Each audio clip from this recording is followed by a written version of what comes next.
বাজার থেকে এই ছোট মাছগুলো আমি কিনে নিয়ে এসেছি। এখন এগুলো ধুয়ে পরিষ্কার করে ছোট মাছগুলো ফ্রিজে রেখে দিব। পাবদা মাছগুলো একটু রান্না করব। এইজন্য পাবদা মাছগুলো পরিষ্কার করে নেওয়া হয়ে গেছে। আর এখন এইদিকে চুলোতে একটা পাতিল তুলে দিয়েছি।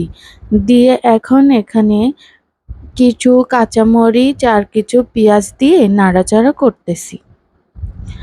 নাড়াচাড়া যখন একটু ভালো হালকা কালার ব্রাউন কালার হয়ে আসবে, আমার একটু পুড়ে গিয়েছিল, আমি একটু অন্য একটা রান্না করতেছিলাম তো এদিকে খেয়ালটা একটু কম দিয়েছিলাম, এজন্য হালকা কিছু পুড়ে গিয়েছে। এর ভিতরে এখন সকল প্রকারের মশলাপাতি আমি দিয়ে দিয়েছি।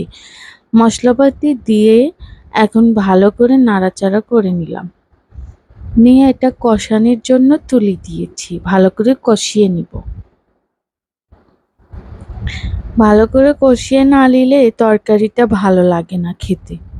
আর এই কষানির কাঁচা গন্ধটা যতক্ষণ থাকবে আরও খেতে ভালো লাগবে না। এখন এর ভিতরে সামান্য কিছু পানি দিয়ে আমি ঢাকনা দিয়ে ঢেকে দিলাম। দেখি তো পানিগুলো ফুটিয়ে এসেছে। এখন এই মাছগুলো কিছুক্ষণ পরে এর ভিতরে আমি দিয়ে দিব। এই তো এখন দিয়ে দেওয়া হয়ে গেল মাছগুলো। মাছগুলো ভালো করে দিয়ে একটু নাড়াচাড়া করে নিব।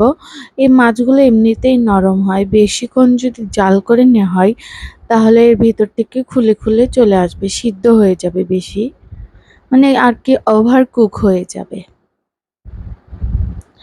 এখন আমি এটাতে আবার পরিমাণ মতো পানি দিয়ে দিব। এই তো পানি দিয়ে দিয়েছি। এখন ঢাকনা দিয়ে জাল করে নিয়ে ঢাকনা তুলে দেখলাম অনেক সুন্দর একটা কালার হয়ে এসেছিল। এই তো আমার রান্নাটা হয়ে গেছে। ভালো থাকবেন সবাই, টাটা, বাই বাই।